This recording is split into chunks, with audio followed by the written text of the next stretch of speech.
तो इतिहास के अंतर्गत जो अभी तक पढ़ा उस सभी को कम समय में देखना हो तो ये एक तकनीकी है, एक युक्ति है। यहाँ पर मैं प्राचीन भारत के इतिहास का पूरा समग्र जितना भी आपका रिवीजन है कराने का प्रयास करूँगा। जो चीज़ें बताऊँ समझ में आए लिखिए, अन्यथा की स्थिति में मुझे बड़े गौर से बड़े ध्यान से सुनिए, यही काम करेगा। इतिहास की शुरुआत जो होती है, इतिहास की शुरुआत होती है 20 लाख बीसी से। यहाँ पे मैं हर जगह टाइम भी डाल के रखा हूँ। 20 लाख बीसी से इतिहास का प्रारंभ होता है। ये वो समय होता है जब भारत में मानव का उद्भव होता है ना। मानव के उद्भव के साथ ही मानव के पूर्वजों के द्वारा भारत के इतिहास की शुरुआत प्रारंभ हो जाती है।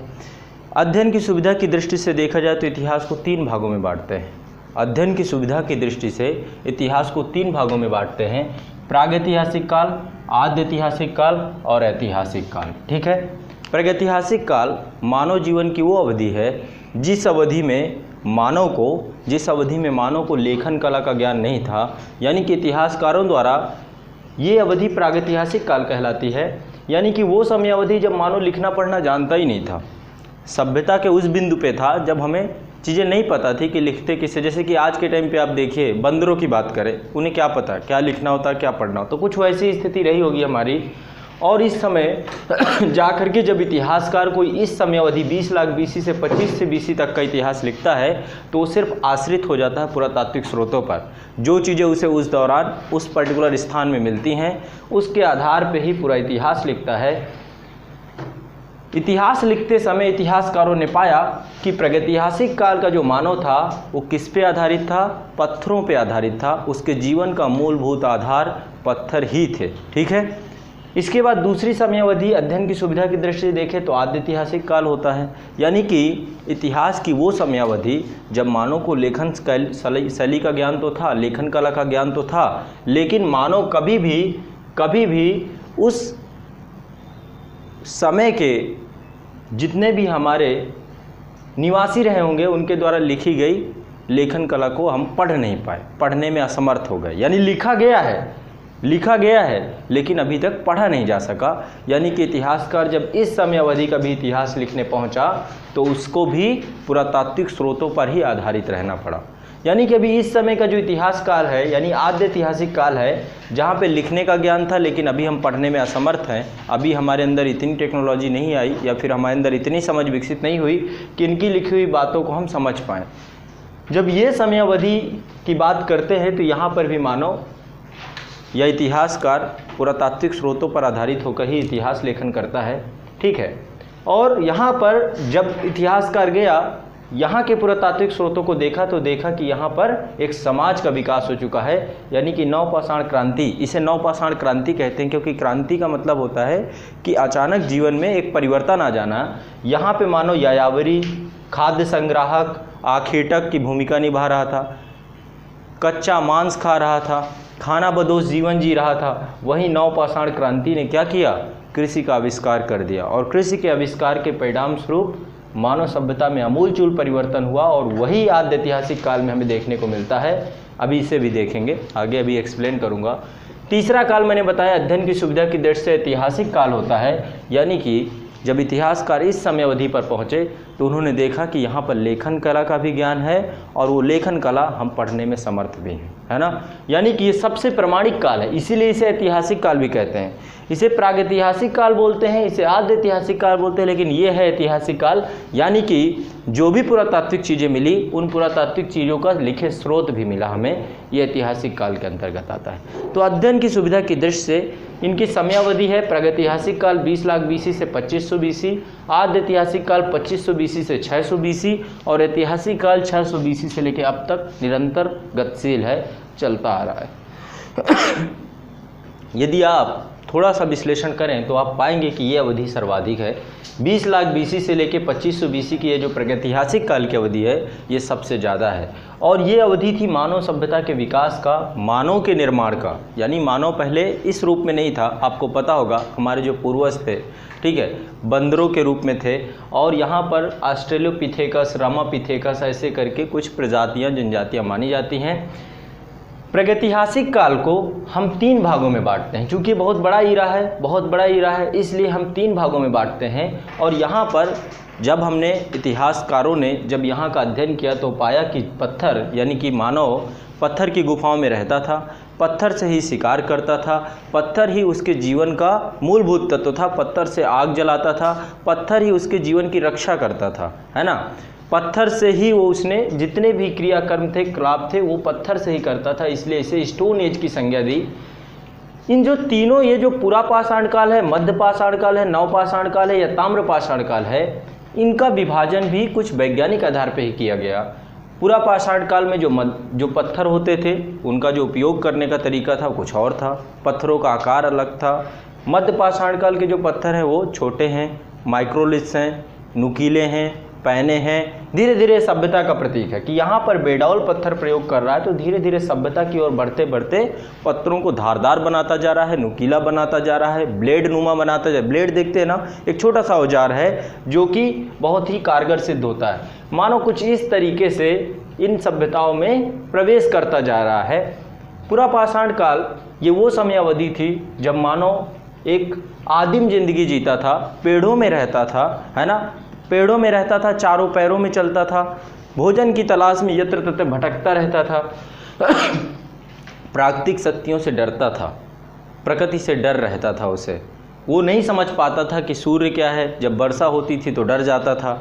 लेकिन धीरे धीरे मानव पेड़ों से ज़मीन पर उतरा, ये भी एक रिवोल्यूशन था।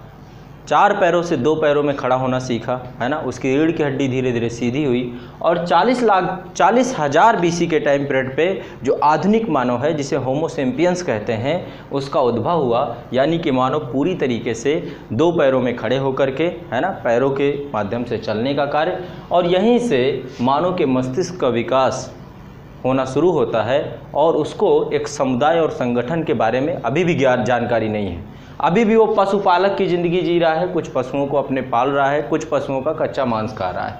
आग का आविष्कार तो यहीं पे कर लेता है। मध्य पाषाण काल में पहली बार, देखिए पुरा पाषाण काल भी काफ़ी बड़ी अवधि है, 20 लाख BC से लेकर के 10,000 BC तक की अवधि पुरा पाषाण काल की अवधि है। 20 लाख BC से लेकर 10,000 BC की अवधि पुरा पाषाण की अवधि है। 10,000 BC से लेकर 4,000 BC तक की अवधि मध्य पाषाण की अवधि है। मध्य पाषाण काल में मानव ने पहली बार पशुपालन का कार्य प्रारंभ किया, है ना। पशुपालन, पशुओं को अपना मित्र बनाया। उसे समझ में आया कि पशुओं के माध्यम से भी उसके जीवन यापन हो सकता है, जीवन की आपूर्ति हो सकती है। कुछ पशु क्या होते थे जो जंगली जानवरों से उसको बचाते थे, है ना। तो यहाँ पे पशुओं का पालन प्रारंभ किया। लेकिन पशुओं के पालन के परिणाम स्वरूप अभी में मानव या यावरी है, एक जगह रहता है, एक जगह से दूसरी जगह जाता रहता है, ठीक है, अभी भी स्थायित्व तो नहीं हुआ। लेकिन इसी दौरान मानव के द्वारा जंगली फल, फूल, कंदमूल ये खाने के परिणाम स्वरूप उसने पाया कि यहाँ पर यदि बीजारोपण कहीं पर किया जा रहा है तो उससे क्या हो रहा है कि अचानक ज़मीन से कुछ पौधे विकसित हो रहे हैं। चूँकि ये मानव के विकास, मस्तिष्क के विकास का दौर था और इसी दौरान उसको कुछ नया खाद्यान्न पदार्थों की पूर्ति का आभास हुआ। और यहाँ पर नव पाषाण क्रांति में आप देखते हैं कि सीधा जो पशुपालक समुदाय था वो पशुपालन के साथ साथ कृषि कार्य भी करना प्रारंभ करता है। इससे मानव के जीवन में स्थायित्व आता है, भटकना छोड़ करके वो एक जगह पर विकसित होता है, परिवार की संकल्पना का जन्म होता है, समुदाय की संकल्पना का जन्म होता है, समुदाय से फिर समाज की संकल्पना का जन्म होता है। यही चीज़ यहाँ पे मैं बताऊँगा कि जो समाज था पहले खाना बदोश था, फिर इसके बाद एक नवपाषाण क्रांति होती है जिसमें कृषि का आविष्कार होता है। उस कृषि के आविष्कार के परिणाम स्वरूप कृषि अधिशेष बचता है, जिसके कारण से मानव एक निश्चित जगह पे निवास करना शुरू करता है। वो निवास धीरे धीरे छावनियों में तब्दील हो जाता है, छावनियाँ गांव में बदल जाती हैं, गांव नगर में बदल जाती हैं। यही चीज़ देखेंगे आप, सिंधु घाटी सभ्यता नगरीय सभ्यता बन गया, ठीक है। वो नगर के बाद जो है नगरीय क्षेत्र में शिल्प उद्योग का बढ़ावा होता है, सामाजिक स्त्रीकरण बढ़ता है, यानी समाज में जीवन के स्तर के आधार पे, ठीक है, एक हायरार्की का विकास होता है। और यहाँ पर सबसे बड़ी बात, जो एक कृषि अधिशेष बड़ा था, इस पे अधिशेष पर नियंत्रण करने की प्रवृत्ति बढ़ती है। और इसी प्रवृत्ति के परिणाम स्वरूप 2 वर्गों का जन्म होता है। पहला आपका प्रशासक वर्ग, दूसरा आपका पुरोहित वर्ग, ठीक है। सामाजिक स्त्रीकरण की बात करें तो स्त्री पुरुष में विभेद की बात आती है। यहीं से शुरू हो जाता है कि स्त्री और पुरुष दोनों में विभेद है, दोनों के कार्यों में, दोनों का श्रम विभाजन का कार्य भी इसी समय अवधि में होता है। श्रम विभाजन का कार्य भी नवपाषाण काल से ही शुरू हो जाता है। पुरुष बाहर के, घर के बाहर के कार्य करेगा क्योंकि उसे शिकार करने जाना पड़ता था। महिला घर के अंदर के कार्य करेगी क्योंकि उसको जीवोत्पत्ति करनी पड़ती थी, संतानोत्पत्ति करके एक नए और समाज को विकसित करना पड़ता था। शुरुआत में तो स्त्रियों की दशा ठीक थी, श्रम विभाजन भी भेदपूर्ण नहीं था, लेकिन धीरे धीरे स्त्रियों की दशा गिरना प्रारंभ हुई। वर्ण व्यवस्था का स्वरूप प्रारंभ में ठीक था। वैदिक काल में वर्ण व्यवस्था कैसी थी? हमारी कर्म पे आधारित थी। मैं समाज बता रहा हूँ आपको, लेकिन धीरे धीरे वर्ण व्यवस्था अस्पृश्यता में बदल जाती है, जाति व्यवस्था में बदल जाती है। यही वर्ण व्यवस्था का जटिल स्वरूप है। वर्ण व्यवस्था अस्पृश्यता में यानी अनटचबिलिटी और जाति व्यवस्था में बदल जाती है। जाति व्यवस्था में भी आप देखेंगे तो मुख्य रूप से दो वर्गों का जन्म होता है, एक कृषक और शिल्पी वर्ग, ठीक है, जो नगरों में रहते हैं, एक दास और मजदूर वर्ग जिनकी बस्तियां गांव से बाहर होती हैं, ठीक है। वहीं अस्पृश्यता में भी ये दास और मजदूर वर्ग अस्पृश्यता के अंतर्गत भी आते थे, ठीक है। सेवक जिन्हें शूद्र वर्ग का जन्म जिसे कहते हैं। यहाँ पर आप स्त्रियों की दशा की बात करें तो कालांतर में जो पूरा प्राचीन भारत का इतिहास था, प्राचीन भारत के इतिहास में स्त्रियों की दशा गिरती है। उत्तर काल के बाद, उत्तर वैदिक काल के बाद पूरा इतिहास में बाल विवाह का प्रचलन देखने को मिलता है, बहुविवाह का प्रचलन देखने को मिलता है, देवदासी प्रथा का प्रचलन देखने को मिलता है। भोग्य स्तर यानी कि गणिका और वेश्याओं की स्थिति भी स्त्रियों में बदल जाती है। पर्दा प्रथा की स्थिति बढ़ती है। राजनीतिक स्तर पर उनका किसी भी तरीके से रोल नहीं होता है। यहाँ से स्त्रियों की दशा में निरंतर गिरावट देखने को मिलती है। ये पर्टिकुलर मैं जनरलाइज करके बताऊँ तो ये पूरा समाज था हमारा, ठीक है। इसे अभी बाद में देखेंगे। मैं चर्चा कर रहा था आपकी उत्तर वैदिक काल में सॉरी, यहाँ पर था नवपाषाण काल में। नवपाषाण क्रांति में मैंने बताया कि मानव स्थायित्व हो चुका है, एक समाज की संरचना का जन्म कर चुका है। इसके बाद धीरे धीरे अब मानव में एक नए आविष्कार का जन्म दिया, वो था धातु का प्रयोग करना। पहली धातु तांबा थी। तांबा से टिन आयातित की जाती थी। टिन आपकी अफगानिस्तान क्षेत्र से आती थी। तांबा और टिन को मिश्रित करके एक वैज्ञानिक पद्धति यानी कांसा बनाने का भी प्रयोग किया। उसी का परिणाम स्वरूप थी हड़प्पा सभ्यता। यहाँ पर कांस्य युगीन सभ्यता भी बोलते हैं। यहाँ के लोगों को इतना विज्ञान पता था कि यदि 15% टिन मिला दें, 85% तांबा मिला दें तो एक नई धातु कांसा बन जाती है। ये भी एक अपने आप में बहुत बड़ी बात थी। ये पूरी समयावधि आपकी बहुत क्रांतिकारी दौर से गुजरी। मैंने महापाषाण संस्कृतियाँ भी बताई थी। महापाषाण संस्कृतियाँ साउथ इंडिया में देखने को मिलती हैं। दक्षिण भारत में मैंने आपको बताया था कि जो सावाधान होता था, सावाधान के ऊपर बड़े बड़े पत्थर रख दिए जाते थे, मेगालिथिक बोलते हैं, उसी को बोलते हैं महापाषाणकालीन संस्कृतियाँ, है ना। ये एक पूरी चर्चा हमारी हुई थी। इसके बाद 20 लाख BC से 2500 BC की अवधि प्रागैतिहासिक काल की कन्वर्ट हो जाती है आद्य ऐतिहासिक काल में। दरअसल जो छोटी छोटी सभ्यताओं का विकास, छोटी छोटी संस्कृतियों का विकास इस नवपाषाण काल ने किया, इस समाज का विकास नवपाषाण काल ने किया, वो नगरीय जीवन में बदल चुका है, ठीक है। और वो नगरीय जीवन हमें देखने को मिलता है परिपक्व हड़प्पा चरण में। परिपक्व हड़प्पा चरण आपका कब से कब तक है? 2500 BC से लेकर के 1750 BC तक परिपक्व हड़प्पा चरण मिलता है। आद्य ऐतिहासिक काल के अंतर्गत हम हड़प्पा सभ्यता, वैदिक सभ्यता दोनों को रखते हैं। समयावधि है 2500 BC से लेकर के 600 BC। यदि मैं सिंधु घाटी सभ्यता की बात करूं तो सबसे इम्पॉर्टेंट चीज़ किसी भी सभ्यता को या प्राचीन काल में जानने का सबसे महत्वपूर्ण स्रोत कौन था? पुरातात्विक स्रोत मृदभांड, मिट्टी के बर्तन। मिट्टी के बर्तनों ने एक पहचान दी कि इस सभ्यता के लोग ऐसे बर्तन प्रयोग करते थे, है ना। जैसे कि अभी भी देखिए यूरोप वगैरह में जाएंगे, वहाँ पे बर्तन अलग तरीके के हैं, है ना। एक जार प्रयोग किया जाता है, ठीक है, उनका अलग अलग। चीनी मिट्टी के बर्तनों का ज़्यादा प्रयोग होता है। भारत में आएंगे, यहाँ पे बर्तन क्या अभिधातु स्टील का, आप घरों पे जाएंगे तो आमतौर पे स्टील ज़्यादा मिलेगा आपको, लेकिन फिर भी जो हमारे शहर है वहाँ पर भी चीनी मिट्टी का। इसके बाद कांच के बर्तनों का प्रयोग। इसी तरीके से बर्तन एक पहचान है। यहाँ पे मिट्टी का बर्तन और मिट्टी के बर्तन के ऊपर कलर क्या है, रंग क्या है। चूँकि नवपाषाण काल में पहिए का आविष्कार हुआ, पहिए के आविष्कार के परिणाम स्वरूप चाक का भी आविष्कार हुआ, उससे हमने मृदभांड बनाने शुरू कर दिए। तो ध्यान रखिएगा, काले व लाल मृदभांड का प्रयोग सिंधु घाटी सभ्यता में किया गया। सिंधु घाटी सभ्यता बहुत बड़ी सभ्यता थी, है ना। इतनी बड़ी सभ्यता थी कि यहाँ पर लगभग 3000 स्थल आते हैं। मुख्य रूप से कुछ ही हमें जो प्रकाश में आए हैं, अभी बहुत स्थल तो अभी उनकी खुदाई भी नहीं हुई। विस्तार की बात करूं तो उत्तर का विस्तार जम्मू के मांडा से लेकर के दक्षिण में दैमाबाद तक था, यानी महाराष्ट्र का जो भगतराव वाला क्षेत्र है। पश्चिम में सुद कांगेडोर यानी मकरान तट ईरान वाले क्षेत्र से लगा हुआ है, और पूरब में आलमगीरपुर हिंडन नदी के किनारे उत्तर प्रदेश में पूरा विस्तार था। इसके बाद जो है आपका नगर नियोजन, ठीक है। यहाँ पे सबसे वैज्ञानिक चीज़ हमें देखने को मिलती है कि सिंधु घाटी सभ्यता के लोग नगर नियोजन से परिचित थे। यहाँ पे नगरों को मकान जो थे पक्की ईंटों से भी बने होते थे, कुछ मकान कच्ची ईंटों से भी बने होते थे। सड़कों के किनारे नालियाँ होती थीं, सड़कों के किनारे मकानों को बहुत व्यवस्थित तरीके से बनाया गया था। सड़कें थीं तो अस्त व्यस्त नहीं थीं, सभी समकोण पे काटती थीं, है ना। नगर नियोजन के बहुत सारे लक्षण होते हैं। जल निकास प्रणाली सबसे महत्वपूर्ण चीज़ होती है ना। घरों की नालियों को सड़कों की नालियों से, सड़कें के नालियों को बड़े नालों से, बड़े नालों को नदियों से, इस तरीके से एक परफेक्ट नगर नियोजन यहाँ पे किया गया था।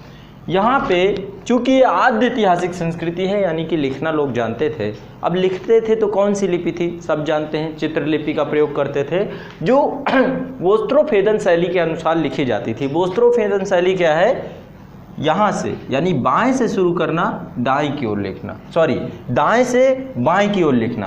पहले आपने बोस्त्रोफेदन में दाएं से शुरू किया, बाएं की ओर आपने लिखा, फिर बाएं से फिर दाएं की ओर, फिर दाएं से फिर बाएं की ओर, इसे बोस्त्रोफेदन कहते हैं। इस शैली का प्रयोग सिंधु घाटी सभ्यता के लोग करते थे।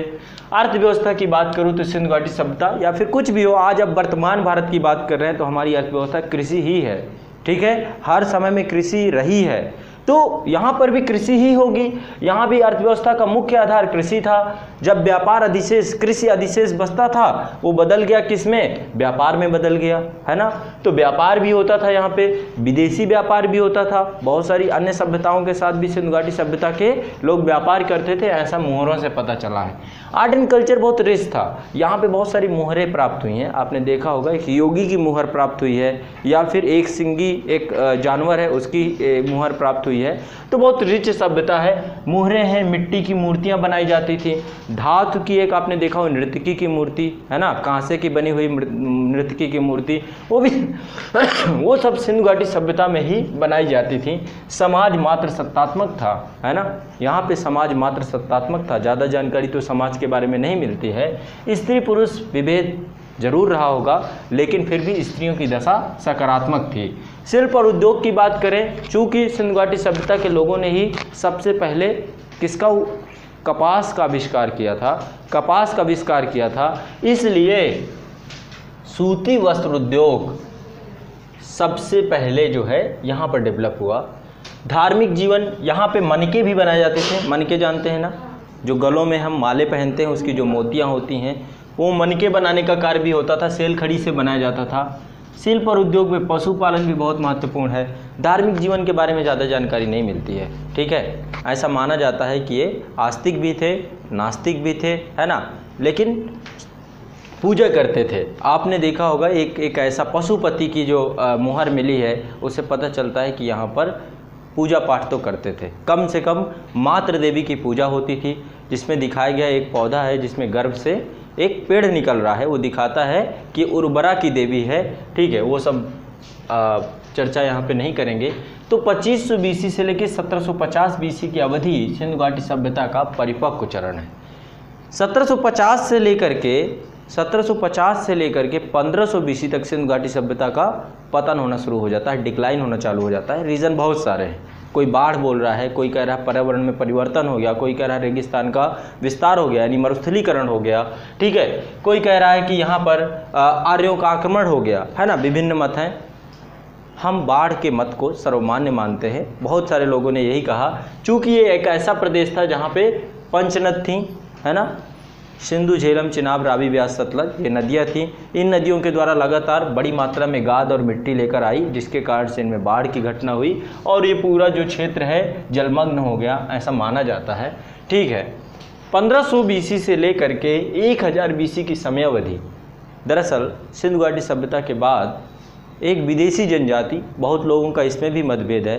कुछ लोगों का कहना है कि जैसे मैक्स मुलर महोदय कहते हैं मध्य एशिया से आए थे, ठीक है। बालगंगाधर तिलक का कहना है कि आर्कटिक क्षेत्र से आए थे। अपना अपना कहना है सबका। तो यहाँ पे सिंधु घाटी सभ्यता के बाद एक सभ्यता का जन्म होता है जिसे बोलते हैं वैदिक सभ्यता। वैदिक सभ्यता को दो भागों में बांटते हैं, ठीक है। सोर्स ऑफ लिटरेचर, साहित्य जो है उसका अलग अलग है। यहाँ पे साहित्य अलग है, यहाँ पे साहित्य अलग है, जिससे हमें जानकारी मिलती है। एक साहित्य आपका जिन्हें वेद बोलते हैं, ठीक है। वेद में से पहला वेद ऋग्वेद, जो ऋग्वैदिक काल के बारे में जानकारी देता है। ऋग्वेद से हमें बहुत सारी जानकारी मिलती है, जैसे कि वर्ण व्यवस्था के बारे में जानकारी। पुरुष सूक्त है, 10वां मंडल है, उसमें हमें पता चलता है एक विराट पुरुष की संकल्पना का उसमें व्याख्या की गई है और ये बताया गया है कि एक विराट पुरुष जिसके सर से ब्राह्मण, मुख से ब्राह्मण, जिसके हाथों से क्षत्रिय, जिसके पेट से वैश्य और जिसकी जंघा से शूद्र का जन्म हुआ है, ऐसी परिकल्पना है पुरुष सूक्त में। लेकिन ये बताया जाता है कि वो बहुत बाद में हुआ है ना। तो वर्ण व्यवस्था के बारे में जानकारी मिलती है। सब जानते हैं कि 1028 मंडल है, ठीक है। 10 मंडल हैं, 1028 सूक्त हैं, है ना, सब जानते हैं। ये इसमें इंद्र का नाम सर्वाधिक मिलता है, ये भी सब जानते हैं। 250 बार उल्लेख है। इंद्र के बाद अग्नि का आता है नाम, 200 बार उल्लेख है। इसके बाद ये भी कहा जाता है कि सबसे ज़्यादा जिस नदी का उल्लेख हुआ वो सिंधु नदी थी, है ना। और ये भी कहा जाता है कि इसके तीसरे मंडल में गायत्री, जो सूर्य की उपासना के लिए मंत्र है, उसका भी उल्लेख है, जिसकी रचना विश्वामित्र ने की, है ना। इसके अलावा ये भी कहा जाता है कि ऋग्वेद का जो उच्चारण करता था उसे होता कहा जाता था। ये भी कहा जाता है कि जो ऋग्वेद था, ऋग्वेद के ब्राह्मण ग्रंथों की भी बात करते हैं तो यहाँ पर कौशिकी और ऐतरेय 2 ब्राह्मण ग्रंथ थे ऋग्वेद के। कौशिकी और ऐतरेय ये ऋग्वेद के 2 ब्राह्मण ग्रंथ थे। आमतौर पे यही चीज़ें आती हैं। इसमें क्या है, इसमें एक तरीके से स्रोत हैं, ईश्वर की प्रार्थना के स्रोत हैं, है ना, प्रेयर्स दी गई हैं, वही है ऋग्वेद में और ज़्यादा कुछ है नहीं। ऋग्वैदिक जो समाज था, ऋग्वैदिक जो काल था, यहाँ पर राजतंत्रात्मक प्रणाली थी, ठीक है। अब राजा 2 प्रकार का होता था। यहाँ पे मैंने प्रशासन में लिखा है राजा 2 प्रकार का होता है। एक निरंकुश बन जाता है, एक अंकुश बन जाता है, या फिर राजा चयनित किया जाता था या तो वंशानुगत होता था। प्रशासन में चीज़ें मैं अभी समझाऊंगा। तो यहाँ पे राजा के ऊपर अंकुश होता था। ऋग्वैदिक समाज में राजा के ऊपर अंकुश होता था। कैसा अंकुश होता था? 3-4 संस्थाएं थीं जो राजा के कार्यों पे उसको सलाह देती थीं और उसके निरंकुशता को रोकने का प्रयास करती थीं। सभा, समिति, विदत और गण, ये 4 संस्थाएं हैं। सभा इलीट क्लास की संस्था थी। समिति सामान्य लोगों की संस्था थी, ठीक है। जो समाज का एक बुजुर्ग वर्ग था, सामंत वर्ग था, श्रेष्ठ वर्ग था, वो सभा के सदस्य होते थे। समिति सामान्य लोगों की, यहाँ पे डिसीजन बहुमत के आधार पर लिए जाते थे। इसके बाद ऋग्वेद में ही गाय को अघन्या शब्द का प्रयोग किया गया है ना। ऋग्वैदिक काल में निष्क एक आभूषण के रूप में प्रयोग होता था, जो कि बाद में मुद्रा बन गया। पहले आभूषण था, बाद में मुद्रा बन गया, है ना। और ये भी कहा जाता है कि जो ऋग्वैदिक काल के आर्य थे ये सप्त सैंधव प्रदेश में रहते थे। ये 7 नदियों का क्षेत्र है ना, सिंधु, झेलम, चिनाब, रावी, ब्यास, सतलज, इसी सभी क्षेत्रों पर ये इनका प्रदेश है। यहाँ पे कुछ नदियों के नाम मिलते हैं ऋग्वेद में, जैसे कुभा, ये काबुल नदी है, कुर्रम क्रम नदी है, वितास्ता झेलम नदी है, शतुद्री सतलज नदी है, परुसरणी रावी नदी है। एक उल्लेख भी मिलता है ऋग्वेद में कि रावी नदी के किनारे यानी परुसरणी के किनारे 10 राग युद्ध हुआ, जिसमें भरत कुल के राजा सुदास विजयी हुए, जिनके पुरोहित कौन थे? विश्वामित्र थे, सॉरी वशिष्ठ थे। और जो दूसरा प्रतिपक्षी जो ग्रुप था, कुल था, उसके पुरोहित विश्वामित्र थे, ठीक है। तो वशिष्ठ की जीत होती है, सुदास की जीत होती है और भारत कुल यहाँ से स्थापित होता है। 1500 BC से लेके 1000 BC ये समयावधि थी ऋग्वैदिक काल की। इसके बाद का जो समयावधि है, यहाँ पे जो मृदभांड है वो चित्रित धूसर मृदभांड है। कैसे मृदभांड है? चित्रित धूसर मृदभांड, ठीक है। 1000 से लेकर 600 BC ये समयावधि है उत्तर वैदिक काल की। यहाँ पर भी चित्रित धूसर मृदभांड है। सोर्स ऑफ लिटरेचर यहाँ का क्या है? वेद ही हैं, यजुर्वेद, सामवेद और अथर्ववेद, इनसे हमें जानकारी मिलती है उत्तर वैदिक काल के बारे में। यहाँ पर इनके अलावा भी ब्राह्मण, आरण्यक, उपनिषद, इनसे भी हमें जानकारी मिलती है उत्तर वैदिक काल की। यहाँ पर एक चीज़ मैंने बताई थी, ये चूँकि इम्पोर्टेंट है, बहुत सारे शासकों के द्वारा यज्ञ किए जाते थे, है ना।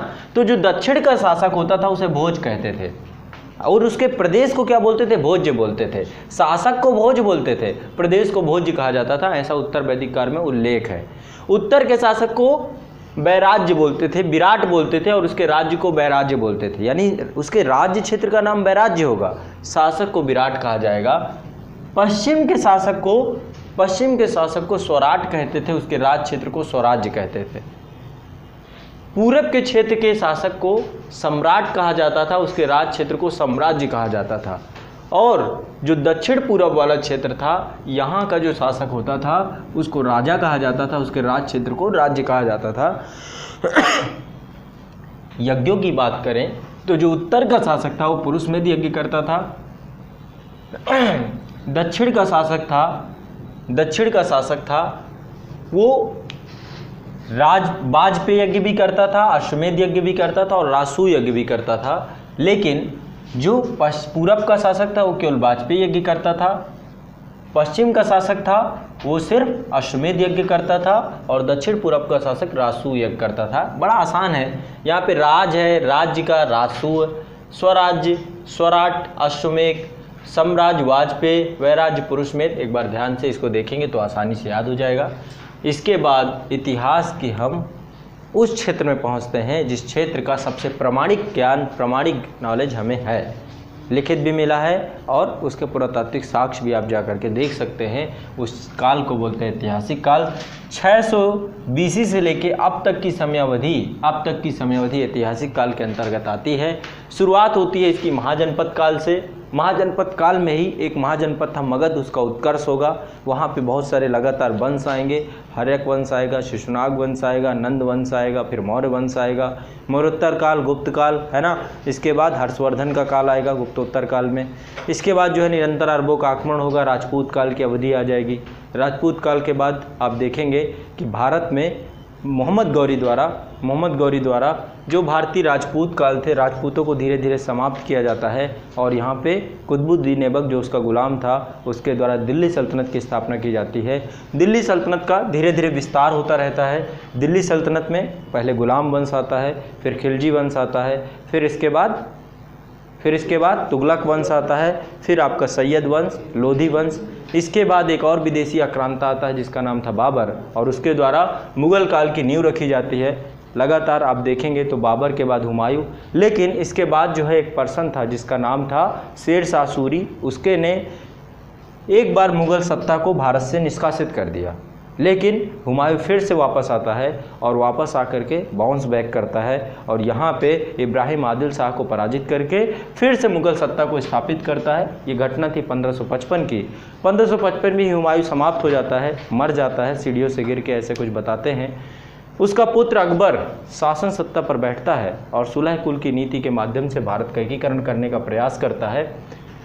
तत्पश्चात अकबर के बाद जहांगीर के बाद शाहजहां, फिर औरंगजेब, फिर बड़े अयोग्य शासक आते हैं छोटे छोटी समयावधि के लिए, बहादुर शाह प्रथम, इसके बाद जहांदार शाह, फिर फर्रुखसियर, फिर मोहम्मद शाह रंगीला, है ना। ऐसे छोटे छोटे शासक आते हैं। अंतिम शासक था बहादुर शाह द्वितीय या बहादुर शाह जफर, जिसको 1857 की क्रांति में अंग्रेज़ों द्वारा, ठीक है।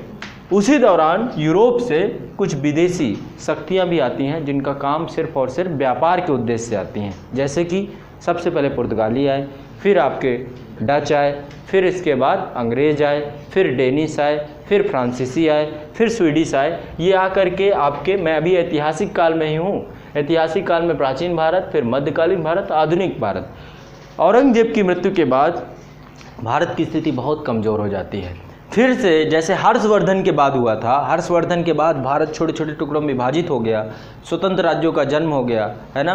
वैसे ही औरंगजेब की मृत्यु के बाद भी मुग़ल सत्ता समाप्त होने के कगार पे आ गई, और छोटे छोटे भागों में नए स्वतंत्र राज्यों का जन्म हुआ। जैसे बंगाल में मुर्शिद कुली खान ने एक सत्ता स्थापित कर ली, है ना। चिनकिलिज खान ने हैदराबाद को स्वतंत्र बना लिया।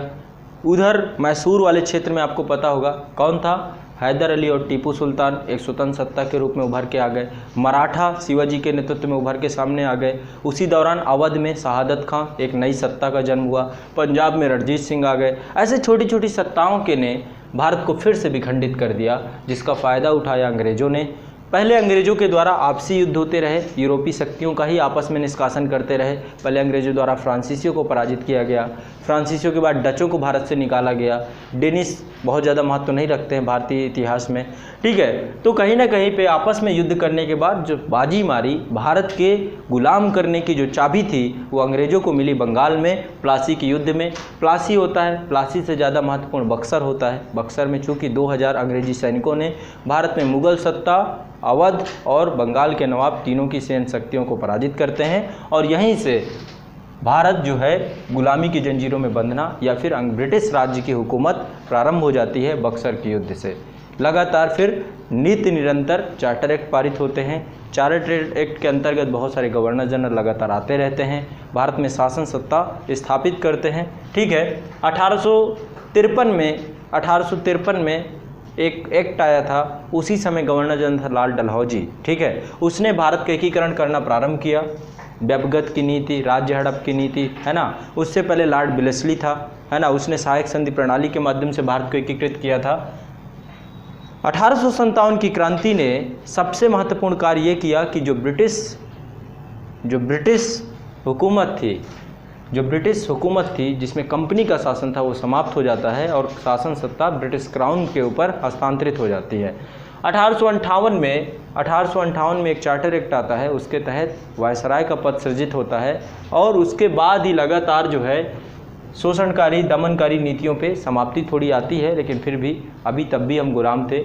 चार्टर एक्ट का सिलसिला बढ़ता रहता है, लगातार चार्टर एक्ट आते रहते हैं, उसके तहत भारत का शासन सत्ता, भारत के क्षेत्रों की हुकूमत चलाई जाती है। इसके बाद 1885 में एक संस्था का जन्म होता है जिसका नाम है भारतीय राष्ट्रीय कांग्रेस। उस संस्था के द्वारा एक लीडिंग की जाती है, एक नेतृत्व प्रदान किया जाता है भारतीय स्वतंत्रता संघर्ष का, है ना। और यहीं से भारत के स्वतंत्रता की लड़ाई एक मंच के माध्यम से प्रारंभ होती है।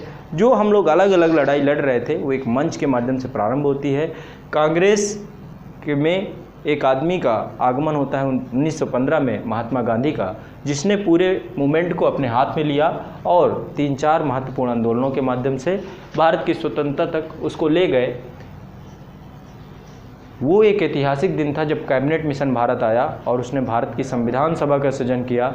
भारत की संविधान सभा बनी, लॉर्ड माउंटबेटन द्वारा भारत की सत्ता का हस्तांतरण किया गया। यहीं तक है आधुनिक भारत। इसके बाद 15 अगस्त 1947 को जब हम आज़ाद हो जाते हैं, तदुपरांत का जो भारत है उसको बोलते हैं स्वतंत्रता के उपरांत का भारत, ठीक है। तो ये पूरा ऐतिहासिक काल है, इसके बारे में लिखित प्रमाण भी हैं, बहुत सारी किताबें हैं जहाँ पे आपको सब कुछ मिल जाएगा। तो अब इसके बारे में पढ़ेंगे, चूँकि मैं अभी प्राचीन भारत ही पढ़ा रहा हूँ। तो यहाँ पर बात हो रही है 600 BC से अब तक। चूँकि ये पूरा वैदिक संस्कृति का कायम है, यहाँ पे कर्मकांडी प्रणाली बहुत जटिल है ना। यजुर्वेद में जो कर्मकांड थे, जो बलि प्रथा थी, उसका स्वरूप जो है बढ़ता जा रहा था, बहुत ज़्यादा जटिल होता जा रहा था, जिसके परिणाम स्वरूप पशु हिंसा बढ़ती जा रही थी, समाज में स्त्रियों की दशा, वर्ण व्यवस्था सब जटिल होती जा रही थी। उसके विरोध में 6वीं सदी BC में एक धर्म का जन्म हुआ जिसे बौद्ध धर्म कहते हैं। 6वीं सदी BC में ही दूसरा धर्म हुआ, जैन धर्म कहते हैं। इसी समय वैष्णव, शैव, शाक्त और सूर्य, ये जो भी है ये भी उपस्थिति थी इनकी। इसके अलावा 64 संप्रदाय भी थे, ठीक है। ये सब चीज़ें मैं लिखवा चुका हूँ, सब चीज़ें डिटेल में पढ़ा चुका हूँ। महात्मा बुद्ध के बारे में बात करें, ठीक है। एक राजकुमार जिसने ज्ञान की प्राप्ति में एक धर्म को जन्म दे दिया। महात्मा बुद्ध का जन्म हुआ था 563 BC में, मृत्यु हुई थी 480 में। कहाँ हुई थी सब जानते हैं, कपिलवस्तु में जन्म हुआ, लुम्बिनी में। मृत्यु कहाँ पे हुई? कुशीनगर में हुई। मल्ल साम्राज्य की राजधानी थी कुशीनगर, मल्ल गणराज्य की राजधानी थी। महात्मा बुद्ध के जीवन से जुड़ी कुछ घटनाएं हैं, जैसे कि गृह त्याग की घटना, महाविनिष्क्रमण कहलाता है ना। इसके बाद उन्हें ज्ञान प्राप्त हुआ। कहाँ पे ज्ञान प्राप्त हुआ था? बोध गया में, ठीक है। किस नदी के किनारे ज्ञान प्राप्त हुआ था? निरंजना नदी के किनारे, है ना। गया में बोध वृक्ष के नीचे उन्हें ज्ञान प्राप्त हुआ। तदुपरांत उन्होंने सारनाथ में पहला धर्म चक्र प्रवर्तन बोलते हैं, जिसे उपदेश कहते हैं, पहला उपदेश दिया। इसके उपरांत महात्मा बुद्ध का जो मृत्यु है उसे महापरिनिर्वाण कहते हैं, ठीक है। तो ये महात्मा बुद्ध के जीवन से जुड़ी कुछ घटनाएं हैं, आमतौर पर पूछी जाती हैं, ये आप जानते हैं। बौद्ध दर्शन की बात करें तो महात्मा बुद्ध ने बताया कि संसार दुखमय है, हर जगह दुख ही दुख है। ठीक है, हर जगह दुख ही दुख है और इस दुख का निवारण हो सकता है, ऐसा नहीं है कि इस दुख का निवारण नहीं हो सकता। उन्होंने बताया कि दुख का कारण क्या है, तृष्णा है, जिसे बोलते हैं दुख समुदाय।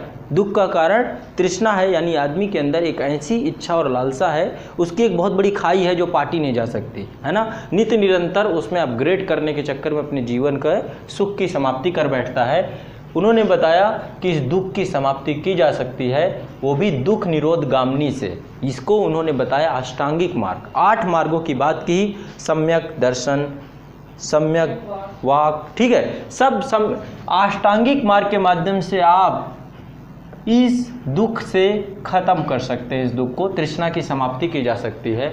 ठीक है, बौद्ध संगतियों की बात करें, महात्मा बुद्ध की मृत्यु के बाद 4 बौद्ध संगतियाँ हुई। पहली तो तुरंत हुई 483 में ही। 483 BC में शासक था अजातशत्रु। उस समय मगध साम्राज्य की राजधानी राजगृह हुआ करती, तो राजगृह में हुई। अध्यक्ष महाकश्यप थे, है ना। इसके बाद जो है दूसरी बौद्ध संगति कालाशोक, ठीक है, शिशुनाग वंश का शासक था। 383 BC में हुई वो बौद्ध संगति, 383 BC में हुई वो बौद्ध संगति। और उसमें अध्यक्ष कौन थे, साबाकामी, अध्यक्ष साबाकामी थे। चौथी बौद्ध संगति कब हुई, चौथी अशोक के टाइम पीरियड पे हुई, अशोक के समय अवधि में हुई। और अशोक के समय अवधि में वो बौद्ध संगति के अध्यक्ष थे मोगल तिस्सपुत्र, ठीक है, मोगल तिस्सपुत्र 263 BC में हुई थी। इसके बाद प्रथम AD में कनिष्क के टाइम पीरियड पे चौथी बौद्ध संगति कुंडलवन में हुई, कश्मीर में हुई। अध्यक्ष थे वसुमित्र और अश्वघोष उपाध्यक्ष थे। ये जो है छोटी सी बात है। चौथी बौद्ध संगति में बौद्ध धर्म 2 भागों में बट गया, महायान और हीनयान। ठीक है, महायान और हीनयान, इनके बीच में वैचारिक थोड़ा सा मतभेद है। हीनयान बुद्ध को ईश्वर नहीं मानते, बुद्ध को ईश्वर नहीं मानते, वो एक उपदेशक मानते हैं, एक ऐसा व्यक्ति जो इनलाइटेंड हो गया है, उसके बारे में। यहाँ पर महायान ने महात्मा बुद्ध को ईश्वर मानकर उसकी पूजा करना प्रारंभ कर दी, है ना। और ये सर्वाधिक प्रचलित भी हुआ और इसका निरंतर विस्तार भी हुआ। चूँकि बौद्ध धर्म में हिंदू धर्म प्रवेश कर चुका था, हिंदू धर्म में प्रचलन था इन सब चीज़ों का, लेकिन पहली मूर्ति बनना, पहली मूर्ति पूजा करना बौद्ध धर्म के द्वारा शुरू की गई। पहली मूर्ति यदि किसी की बनी तो महात्मा बुद्ध की बनी, और यहीं से मूर्ति पूजा हिंदू धर्म में भी आई, ऐसा कहा जाता है। ठीक है, इसके बाद इसी समयावधि में यहाँ तक कि महात्मा बुद्ध से पहले महावीर स्वामी का जन्म हुआ था, जो कि जैन धर्म के 24वें तीर्थंकर थे। जैन धर्म बौद्ध धर्म से बहुत पुराना है, ये बात आप क्लियरली जानते हैं। पहले तीर्थंकर जो थे ऋषभदेव, उनका उल्लेख ऋग्वेद में भी है ना, यानी कि वो बहुत पुराने हैं। ऋषभदेव को जैन धर्म का संस्थापक कहा जाता है, महावीर स्वामी को वास्तविक संस्थापक कहा जाता है, यानी कि उसमें उन्होंने अमूलचूल परिवर्तन करके उसको स्थापित ही नहीं किया बल्कि उसका प्रचार प्रसार भी किया, है ना। तो यहाँ पर जैन धर्म का महावीर स्वामी का जन्म हुआ था 599 BC में। महात्मा बुद्ध 563 BC में हुए थे, महावीर स्वामी 599 BC में हुए थे, और 527 AD तक उनका 72 साल की उम्र रही, ज़्यादा जी नहीं पाए। त्रिरत्न की, देखिए बौद्ध धर्म में भी त्रिरत्न की बात की गई है, बुद्धम संगम और बुद्ध संग धम, ये जो है बौद्ध धर्म के त्रिरत्न है। वैसे ही जैन धर्म में त्रिरत्न है सम्यक दर्शन, सम्यक ज्ञान, सम्यक चरित्र। ठीक है, ये 3 त्रिरत्न है। एग्जाम में आमतौर पे त्रिरत्न पूछ लिए जाते हैं, आप इन पे कंफ्यूज हो सकते हैं। दर्शन यानी देखना, ज्ञान और चरित्र, ये तीनों क्या हैं, जैन धर्म के त्रिरत्न है, ध्यान रखिएगा। ठीक है, यहाँ पर 5 महाव्रतों की बात की गई है, यानी कि कोई भी व्यक्ति या कोई बौद्ध भिक्षु, ठीक है, देखिए दोनों अलग अलग कॉन्सेप्ट है। गृहस्थों के लिए अणुव्रत बताए गए हैं, और जो बौद्ध भिक्षु, जो जैन भिक्षु हैं, जैन भिक्षु के लिए 5 महाव्रत बताए गए हैं। 5 महाव्रत कौन कौन से हैं, अहिंसा, सत्य, आस्तेय और अपरिग्रह। इसमें जो 5वां है ये महावीर स्वामी ने जोड़ा, इससे पहले ये चारों थे, महावीर स्वामी ने ब्रह्मचर्य को भी जोड़ दिया। ठीक है, थोड़ा सा फर्क ये है बौद्ध धर्म और जैन धर्म में कि बौद्ध धर्म मध्यम मार्ग की बात करता है, जैन धर्म अति की बात करता है। ठीक है, जैन धर्म अति की बात करता है, ये संतुलन की बात करता है, मध्यम मार्ग की बात करता है।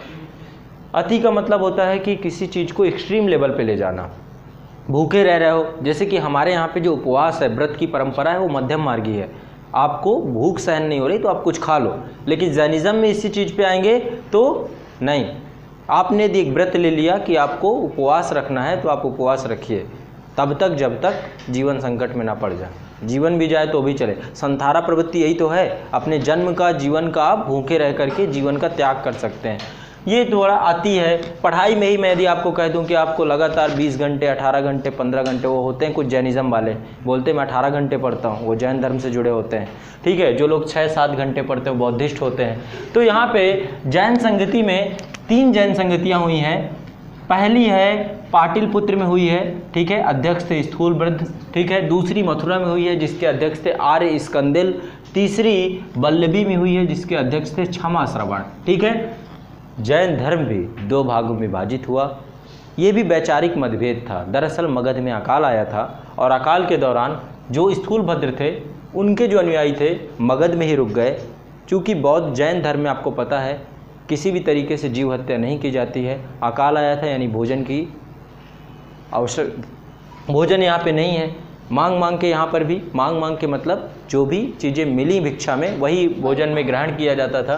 तो यहाँ पर दिगंबर यानी कि भद्रबाहु के नेतृत्व में एक पूरा ग्रुप था, वो चला गया आपका कर्नाटक वाले क्षेत्र में। और दिगंबर जब वापस लौट के आए तो मगध में उन्होंने कहा कि आपने जैन धर्म के नियमों का पालन नहीं किया है, इस कारण से दोनों में मतभेद हो जाता है। और मतभेद में श्वेतांबर और दिगंबर यानी श्वेत वस्त्र धारण करने और ये नग्न रहने वाले, ठीक है, अलग अलग हैं, आप जानते हैं, टीवी वगैरह में देखते रहते हैं, ठीक है। ये हो गया पूरा जैनिज़्म। कोशिश की मैंने कि जितना इंपॉर्टेंट हो उतना आपको दे दूं। इनके कुछ ग्रंथ भी हैं, ठीक है, ललित विस्तार, अंग्युत्तर निकाय, है ना, यहाँ पे जातक ग्रंथ भी हैं, यहाँ पर भी है भगवती सूत्र, बहुत इंपॉर्टेंट ग्रंथ है। तो जो भी हो ग्रंथ देख लीजिएगा, ये इंपॉर्टेंट है। इसके बाद यहाँ पर वैष्णव धर्म आता है। वैष्णव धर्म के बारे में सर्वप्रथम जानकारी हमें मिलती है बेसनगर अभिलेख से। किसने बनाया था? हेलियोडोरस ने बनाया था, ठीक है, गरुड़ स्तंभ है। तो बेसनगर अभिलेख से हेलियोडोरस के द्वारा ये जानकारी मिलती है, ठीक है। वैष्णव धर्म आप जानते ही हैं, ईश्वर कौन होगा? विष्णु और कृष्ण, ठीक है, यानी कि अवतारवाद की संकल्पना। भगवत गीता में हमें अवतारवाद की संकल्पना मिलती है ना। महात्मा वो जो आपके श्री कृष्ण थे उनके द्वारा कहा जाता है ना कि मैं ही सब कुछ हूँ, है ना। हर यदा यदा ही धर्म से ग्लानिर्भवति भारता, जब जब धर्म की हानि होती है मैं अपना स्वरूप ग्रहण करता हूँ। तो अवतारवाद की संकल्पना यहाँ पे देखने को मिलती है। गुप्त काल में वैष्णव धर्म का चरमोत्कर्ष देखने को मिलता है। और दक्षिण भारत में वो वैष्णव संत जो वैष्णव भक्ति धारा का प्रचार प्रसार कर रहे थे उन्हें अलवार कहा जाता है, ठीक है, उन्हें अलवार कहते हैं। इसी प्रकार से दूसरा यहाँ पर था शैव धर्म।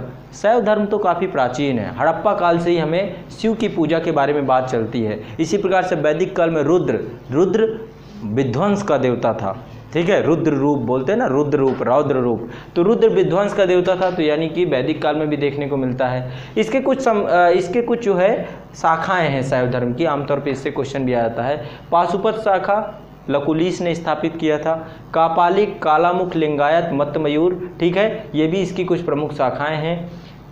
दक्षिण भारत में शैव भक्ति धारा को, शैव धर्म का प्रचार प्रसार करने वाले शैव संतों को नयनार कहा जाता था। तो अलवार वैष्णव थे, नयनार शैव थे, ठीक है, इसमें क्लियर रखिएगा। शाक्त धर्म आप सब जानते हैं, हमारे यहाँ पर प्राचीन काल से ही आदिशक्ति की आराधना की जा रही है। महामात्र देवी के रूप में आदिशक्ति की आराधना की जा रही है। हर्षचरित में भी दुर्गा देवी की पूजा की बात हुई है। मार्कंडेय पुराण में दुर्गा सप्त सती, आप इसका पाठ आमतौर पे करते हैं, दुर्गा सप्त सती के पाठ के बारे में बात है।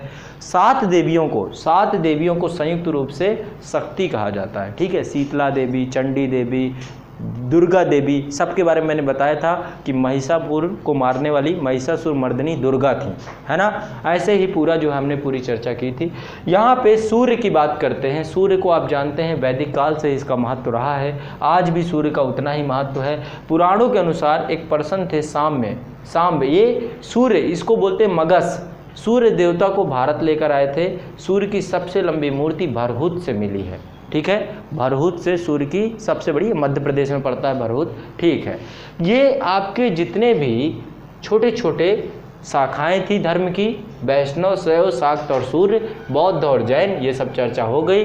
अब हम ऐतिहासिक काल में सबसे पहली समयावधि महाजनपद काल को देखेंगे। समयावधि है 600 BC, छठी सदी एडी, छठी सदी बीसी में 16 महाजनपदों में भारत विभाजित था। छोटे छोटे 16 महाजनपद। पहला महाजनपद है अंग, राजधानी है चंपा।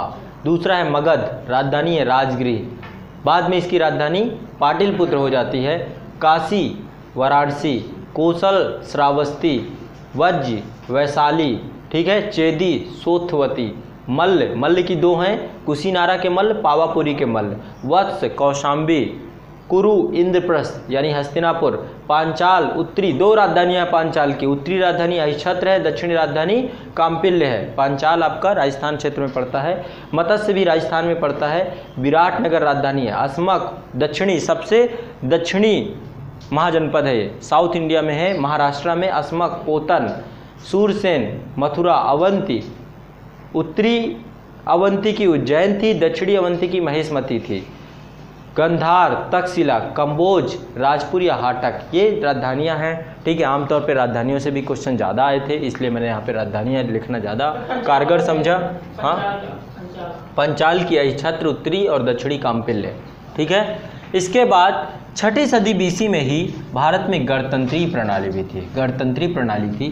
कैसे कैसे गणतंत्र थे यहाँ पे? ठीक है, ये राजतंत्र है, यहाँ पे राजतंत्र है, यहाँ पे राजतंत्र है, लेकिन कुछ गणतंत्र, कहीं कहीं पे गणतंत्र है। यहाँ पे मैंने प्रशासनिक व्यवस्था में बताया है कि केंद्रीय प्रशासन तंत्र में राजतंत्र अधिकांशता था, गणतंत्र कहीं कहीं पर था। कहीं कहीं पे कुलीन तंत्र भी देखने को मिलता है, कहीं कहीं पे पुरोहित वर्ग शासन सत्ता में है, कहीं कहीं पे आम जनता का भी रोल दिखाई देता है। आम जनता के द्वारा भी शासक को चुना जा रहा था, ऐसा भी देखने को कई जगह मिला है। तो यहाँ पर गणतंत्रीय प्रणाली छठी सदी बीसी में, एक तो कपिल वस्तु के शाक्य आप जानते हैं, महात्मा बुद्ध यहीं से थे। अलकप्य के बुली, केशपुत्र के कलाम, रामग्राम के कोलिये, कुशीनारा के मल्ल, पावा के मल्ल, पिपलीवन के मौर्य, वैशाली के लिच्छवी, मिथिला के विदेह। ठीक है, ये जो है आपके प्रमुख गणतंत्रीय प्रणाली वाले क्षेत्र थे। हाँ, इनसे क्वेश्चन कई आते हैं, आप एक बार इन सभी को रट लीजिएगा, याद कर लीजिएगा, इसका और कोई दूसरा चारा नहीं, या फिर 2 बार 3 बार रिवाइज कर लीजिएगा, निश्चित तौर पे याद हो जाएगा। 16 महाजनपदों में मगध बहुत शक्तिशाली महाजनपद बनकर उभरा। कारण बहुत थे, एक तो लोहे का क्षेत्र था, है ना, जिससे हथियार बनाना। दूसरा पहाड़ियों से घिरा हुआ था, जहाँ से वहाँ पे जल्दी आक्रमण कर पाना संभव नहीं होता था। तो मगध बहुत प्राकृतिक रूप से एक ऐसे जगह पे था जो बहुत शक्तिशाली। उस समय और भी महाजनपद, जैसे कोसल बहुत शक्तिशाली जनपद हुआ करता था, कोसल भी बहुत शक्तिशाली था, मगध भी शक्तिशाली था, वैशाली भी बहुत शक्तिशाली होते थे। ठीक है, वैशाली के लिच्छवी थे ना। हाँ, तो यहाँ पर मगध में अब लगातार शासन सत्ता के लिए संग्राम चलेगा। मगध चूँकि शक्तिशाली महाजनपद है, प्रमुख व्यापारिक केंद्र भी है, यहाँ पर आर्थिक रूप से भी समृद्ध है, तो अब यहाँ पे शासन सत्ता के लिए संघर्ष होना प्रारंभ हो जाता है। पहला है आपका हर्यक वंश, समयावधि है 544 से 412 बीसी। ये समयावधि है हर्यक वंश की 544 से 412 बीसी।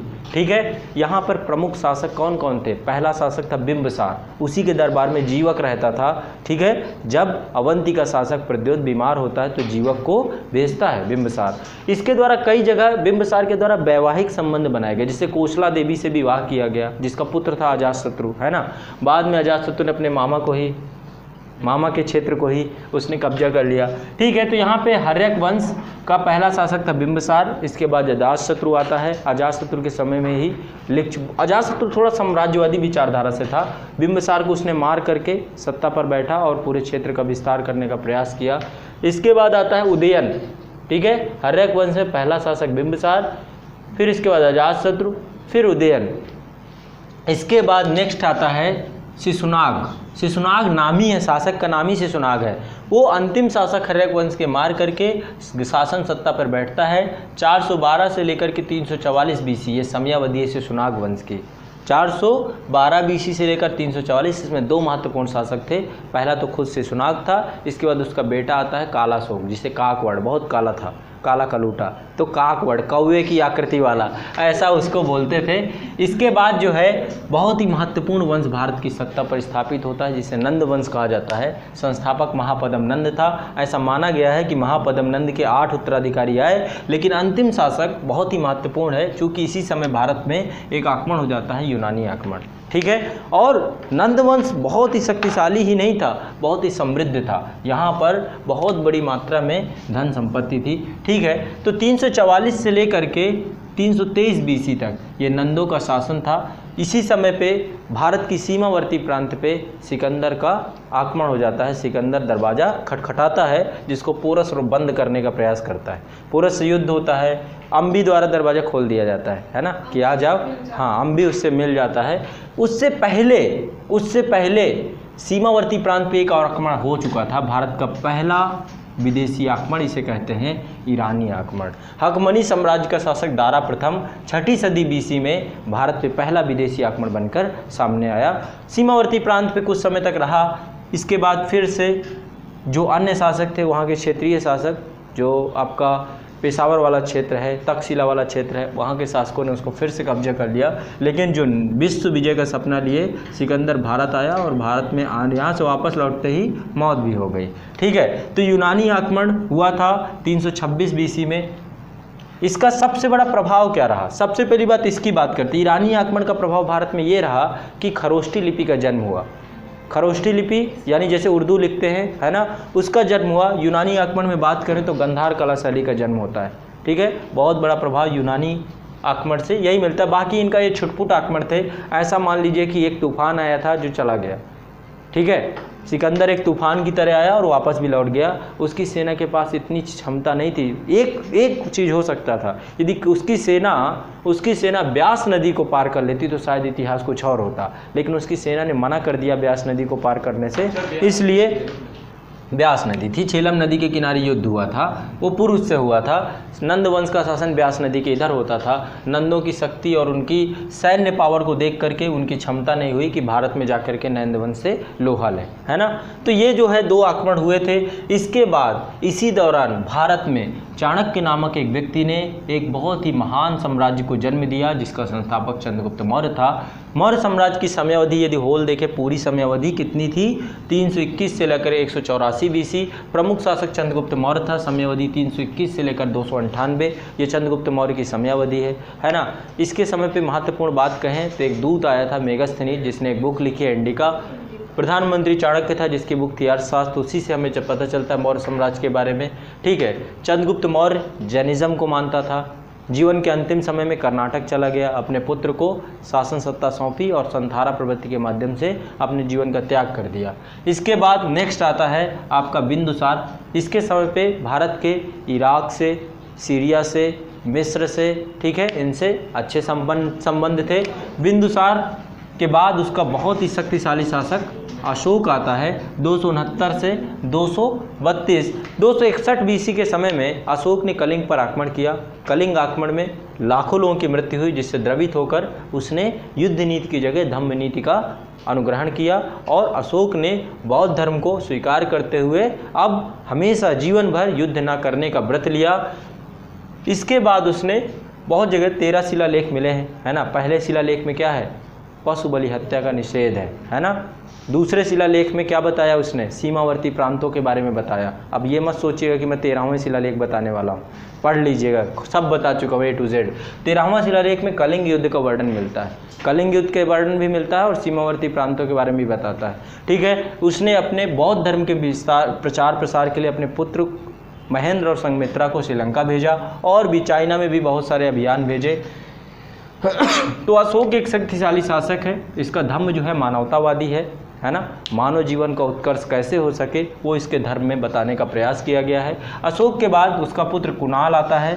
ठीक है, कुणाल के बाद दशरथ आता है, फिर संप्रति आता है, फिर शालिशुक आता है, फिर बृहदित आता है।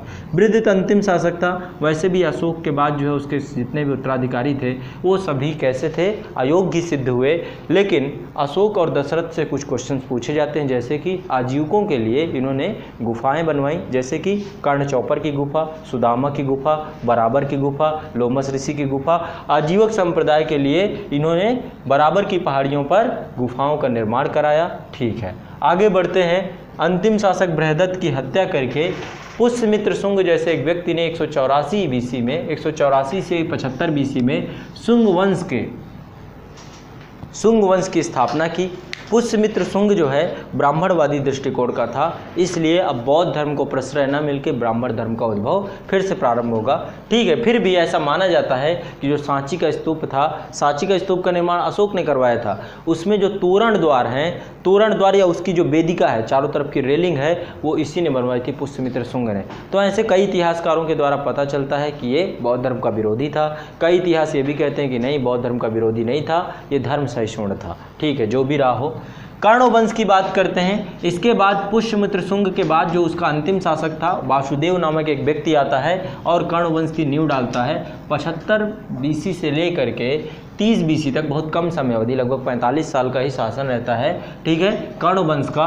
कर्ण वंश के बाद ये देखिए, मुगल सत्ता का यदि वास्तविक कोई उत्तराधिकारी था, यानी मौर्योत्तर काल में, वो आंध्र सातवाहन वंश थे। आप नाम जानते ही हैं, गौतमी पुत्र सतकर्णी, वशिष्ठी पुत्र पुलुमावी, है ना। ये बहुत ही शक्तिशाली शासक हुए और इनके द्वारा जो है भारत में और हिंदू धर्म में, ठीक है, दोनों का उत्थान किया गया, है ना। और इसके बाद जो है इसी समय पे कलिंग में चेदी वंश का शासक था, नाम जानते हैं सब लोग, खारवेल। ठीक है, बहुत इंपॉर्टेंट शासक है, चेदी वंश का शासक था। और यहाँ पर खारवेल जो है बहुत ही शक्तिशाली, उसका हाथी गुफा अभिलेख है, उसी से हमें पता चलता है उसके बारे में। इस दौरान भी भारत में विदेशी आक्रमण हुए, विदेशी आक्रमण फिर हो गए। देखिए, लगातार पूरा ग्लिम्स है विदेशी आक्रमणों का। शुरुआत आर्य भी, यदि मान लीजिए एक बार, इसके बाद ईरानी और यूनानी, अब आ जाते हैं इंडो ग्रीक, यवन राजक। ठीक है, इंडो ग्रीक शासक बहुत ही महत्वपूर्ण है। इसमें से मिनांडर बहुत प्रमुख है। मिनांडर के बारे में आप जानते हैं, बौद्ध धर्म से बहुत ज़्यादा प्रभावित हुआ। एक बुक है मिलिंद पन्हो, जिसमें नागसेन और मिलिंद के बारे में जानकारी मिलती है। इसके बाद नेक्स्ट शासक है आपका शक शासक, जिसका नाम है रुद्रदामन। ठीक है, जूनागढ़ अभिलेख है। शक कई खापों में आए, यानी एक साथ नहीं आए शक, 5 टोलियों में आए थे। पश्चिमी क्षत्रप अलग हैं। और एक चीज़ और ध्यान रखिएगा, जो ईरानी आक्रमण हुआ था, ईरानी आक्रमण से एक बात ये हो गई कि भारत में क्षत्रप प्रणाली का विकास हो गया, छोटे छोटे क्षत्रप इस क्षेत्र। तो यहाँ पर शकों के 5 क्षत्रप थे। पश्चिमी क्षत्रप में था आपका रुद्रदामन। इसी में आपका जूनागढ़ में जूनागढ़ अभिलेख है इसका, उसमें सुदर्शन झील के बारे में जानकारी मिलती है। सुदर्शन झील बनवाया किसने था? चंद्रगुप्त मौर्य ने बनवाया था। फिर इसके बाद अशोक ने जीर्णोद्धार करवाया, फिर रुद्रदामन ने जीर्णोद्धार करवाया, फिर स्कंदगुप्त ने जीर्णोद्धार कराया। यानी इन 4 शासकों का नाम मिलता है सुदर्शन झील में। इसके बाद पलाहो शासक आए। पलाहो शासक में सबसे महत्वपूर्ण शासक सिरकप था। ठीक है, कनिष्क। इसके बाद जो है कुषाण शासक कनिष्क आया। ठीक है, कुषाण का शासक कनिष्क आया। और कुषाणों में कनिष्क इसलिए महत्वपूर्ण था, देखिए 2 चीज़ें, कुषाणों हिंद यमन शासकों ने सबसे पहले स्वर्ण सिक्के चलाए। ठीक है, लेकिन सबसे शुद्ध स्वर्ण सिक्के कुषाणों ने चलाए। ठीक है, कुषाणों के समय में ही गंधार कला शैली और मथुरा कला शैली, इन दोनों का विकास हुआ। कुषाणों का काल एक ऐसा काल था जब भारत का विस्तार पूरे विदेश, रसिया भी भारत के अंदर आता था, मध्य एशिया भी आता था, चाइना भी आता था, भारत का मथुरा वाला क्षेत्र था।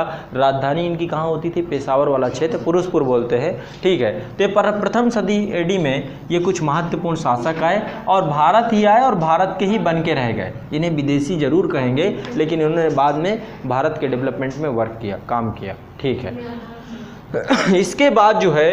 इसके बाद आप देखें मौर्योत्तर काल समाप्त हो जाता है। कब समाप्त होता है आपका? प्रथम सदी AD से लेकर द्वितीय सदी AD तक भी चलता है, लेकिन तीसरी सदी AD में आपका गुप्त वंश का प्रारंभ होता है। ठीक है, गुप्त वंश में मैंने आपको कुछ परवर्ती गुप्त बताए होंगे, लेकिन गुप्त के बाद ठीक है, परवर्ती गुप्त के बाद गुप्त वंश की स्थापना ऐसा माना जाता है श्रीगुप्त ने की। ठीक है, लेकिन बहुत ज़्यादा प्रमाणिक नहीं। शुरुआत में श्रीगुप्त सामंत के रूप में ही था। ठीक है, श्रीगुप्त के बाद जो है उसका उत्तराधिकारी घटोत्कच आता है। श्रीगुप्त के बाद उसका उत्तराधिकारी घटोत्कच आता है, लेकिन गुप्त वंश का जो वास्तविक संस्थापक है, जो 319 AD में गुप्त वंश को स्वतंत्र सत्ता के रूप में स्थापित करता हुआ चंद्रगुप्त प्रथम के बाद उसका सबसे प्रभावी बेटा समुद्रगुप्त आता है। मैंने बताया था इसने 2 अभियान किए, दक्षिणापथ के लिए अभियान किया। ठीक है, इसके बाद मोक्षानुग्रह यानी कि उनको अपने अधीन किया और अधीन करने के बाद स्वतंत्र कर दिया, है ना। इसके बाद उत्तर भारत में जितने भी शासकों को जीता उनको अपने राज्य में विलय कर लिया, है ना।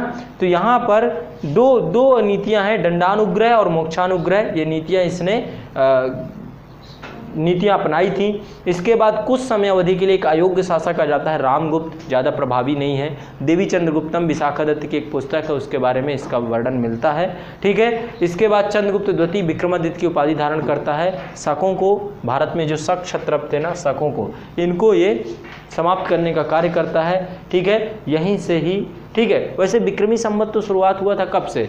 कुषाण के समय पे, कुषाण शासक कनिष्क के राज्यारोहण से ही शक संवत शुरुआत हुआ था। विक्रमी संवत 57 BC से शुरुआत होता है। बहुत सारे लोग इस शासक का नाम लेते हैं। महरौली का जो स्तंभ लेख है, ऐसा माना जाता है चंद्रगुप्त विक्रमादित्य का ही है, क्योंकि उसमें चंद्र नामक शासक के बारे में चर्चा दी गई है, तो ऐसा अज्यूम किया गया है।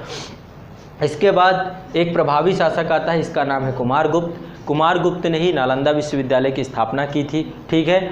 स्कंदगुप्त के बाद हूणों का आक्रमण हो जाता है भारत में। हूणों का आक्रमण होता है। 2 हूण शासक, मिहिरकुल और तोड़माल, है ना, 2 हैं, मिहिरकुल और तोड़माल। इसके बाद आपका पुरुगुप्त, ठीक है, फिर नरसिंहगुप्त, कुमारगुप्त द्वितीय, बुद्धगुप्त। बहुत ही कमज़ोर शासक होता है बुद्धगुप्त, ठीक है। तो गुप्त काल की इस तरीके से समाप्त होती है। विशेषता क्या होती है गुप्त काल में? भारत में स्थापत्य में मंदिरों का उद्भव शुरू होता है, नागर शैली का जन्म होता है, ठीक है। तो यहाँ पे मंदिर स्थापत्य का जन्म होता है, ठीक है। अभी प्रशासन वगैरह देखेंगे, मैंने जनरलाइज करके सभी का प्रशासन, समाज, अर्थव्यवस्था, स्रोत सब कुछ बताऊँगा। तो यहाँ पर हमने गुप्त वंश की पूरी चर्चा कर ली। इसके बाद गुप्तोत्तर काल की बात करते हैं। गुप्तोत्तर काल में फिर भारत छोटे छोटे टुकड़ों में विभाजित हो गया, ठीक है। परवर्ती गुप्तों में मैत्रक, ठीक है, मैत्रक वंश था बल्लभी वाले क्षेत्र में, गुजरात के बल्लभी वाले क्षेत्र में। मौखरी वंश था कन्नौज में, आपको पता होगा। इसी में अंतिम शासक गृहवर्मा था, जिससे राजश्री का विवाह हर्षवर्धन ने करवाया था। अपनी बहन का विवाह गृहवर्मा के साथ ही करवाया गया, जिसको शशांक ने या मालवा के शासक देवगुप्त ने मार दिया था। इसी के कारण राजवर्धन जाता है, राजवर्धन जाकर के राजवर्धन को भी मार दिया जाता है। इसके बाद हर्षवर्धन जाकर के कन्नौज पे शासन सत्ता चलाता है। तो यहाँ पर कन्नौज वाले क्षेत्र पर ही थे आपके गृहवर्मा। पुष्यभूति वंश, पुष्यभूति वंश को ही वर्धन वंश कहा जाता है, जिसके 3 प्रमुख शासक हैं, प्रभाकर वर्धन, राजवर्धन, हर्षवर्धन, ठीक है। राज्य प्रभाकर वर्धन, इसी के समय पे पुष्यभूति वंश के शासक हर्षवर्धन के समय पे ही ह्वेनसांग जो चीनी यात्री था वो भारत आया था, ठीक है। चंद्रगुप्त द्वितीय के समय पे फायान आया था, जिसने एक बुक लिखी है फो क्योंकि, है ना, फायान आया था। वहीं हर्षवर्धन के समय में ह्वेनसांग आया था, जिसने सी यू की नामक पुस्तक को लिखा है, ठीक है। इसके उपरांत बंगाल का शासक, बंगाल में भी एक शासन था जिसे चंद्रवंश कहते थे। बंगाल में जो शासक का नाम है शशांक नाम है, ठीक है। इसके बाद मालवा में यशोवर्मन वंश है, मालवा में यशोवर्मन शासक था। तो ये जो है प्रमुख परवर्ती गुप्त शासक है, बहुत ज़्यादा इंपॉर्टेंट नहीं है। हाँ, एक पर्सन था वाण, वाण ने कादम्बरी एक पुस्तक लिखी है। कादम्बरी पुस्तक का जो रचयिता वाण है वो यहीं पर रहता था, ठीक है। हर्षचरित एक पुस्तक भी उसी ने लिखी है। हर्षवर्धन भी 3 बुक लिखी है उसने, नागानंद, प्रियदर्शी और रत्नावली। ये 3 पुस्तकों का रचयिता हर्षवर्धन भी रहा। इसके बाद जो है ये हो गया आपका, यहीं से आपका प्राचीन भारत समाप्त हो जाता है। हर्षवर्धन के बाद भारत छोटे छोटे टुकड़ों में विभाजित हो जाएगा, है ना, और यहीं से पूर्व मध्यकाल प्रारंभ हो जाता है। पूर्व मध्यकाल अलग विषय वस्तु है, वो हम मध्यकाल के साथ ही उसको जोड़कर पढ़ते हैं, ठीक है। 700 AD से लेकर के 1200 AD तक की अवधि आप पूर्व मध्यकाल के अंतर्गत पढ़ते हैं, ठीक है। दक्षिण भारत में इस समय संगम वंश चल रहा था।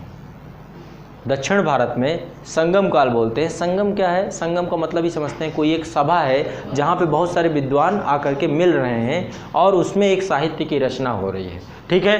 तो 3 संगमें हुई हैं, 3 संगम हुई हैं। पहली संगम हुई है मदुरा में, पांड्यों की राजधानी है, पांड्य वंश के राज्यों शासक थे। देखिए संगम काल के समय 3 प्रमुख शासक हैं, चोल हैं, चेर हैं, पांड्य हैं। तो पांड्यों के समय में मदुरा में पहली संगम हुई, जिसके अध्यक्ष अगस्त्य ऋषि थे। अगस्त्य ऋषि के बारे में ऐसा जाना जाता है कि उन्होंने उत्तर भारत से दक्षिणी भारत में आर्यीकरण किया, है ना।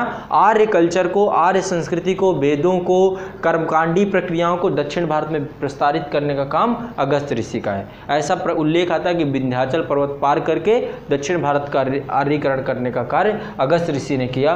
दूसरी जो संगम हुई थी वो कपाटपुरम में हुई थी, तोलकाप्पियर तोल्कापियर इस समय अध्यक्ष थे। तीसरी संगम मदुरा में ही हुई और नक्कनीर इसके अध्यक्ष थे।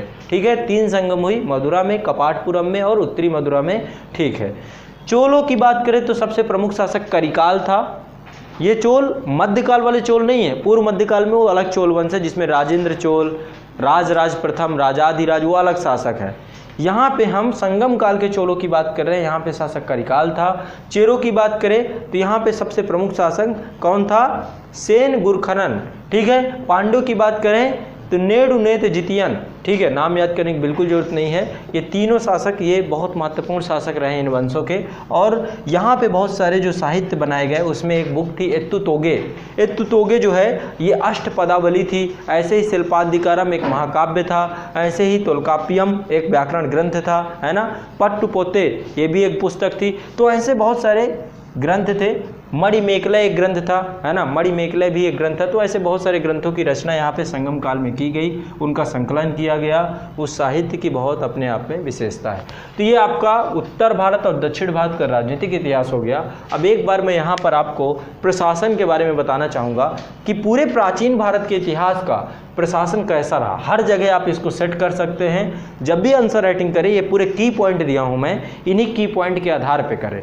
जब कभी भी आप पूरे प्राचीन भारत के प्रशासन की बात करेंगे तो या तो ये जितने भी शासन मैंने बताए, या तो वहाँ पे राजतंत्र रहा होगा, है ना, ज़्यादातर क्षेत्रों में राजतंत्र ही था, या तो वहाँ पे गणतंत्र रहा होगा, यानी कुछ कुछ क्षेत्रों में गणतंत्र देखने को मिलता है। ठीक है, या तो वहाँ कुलीन तंत्र रहा होगा, यानी कुछ लोगों के द्वारा मिल करके शासन सत्ता चलाई जाती थी, या तो वहाँ पुरोहित वर्ग का वर्चस्व रहा होगा, या तो वहाँ आम जनता भी प्रभावशाली रही होगी। ठीक है, यही कुछ केंद्रीय प्रशासन के अंग होते हैं। राजतंत्र में राजा की स्थिति बहुत प्रमुख होती है।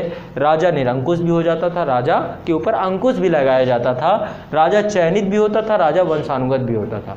कई जगहों पे राजा का चयन किया गया, कई जगहों पे राजा वंशानुगत हो गया। ठीक है, जो वंशानुगत राजा होता था वो ज्येष्ठ अधिकार के आधार पे होता था। जो सबसे बड़ा भाई होता था वही शासक बनता था।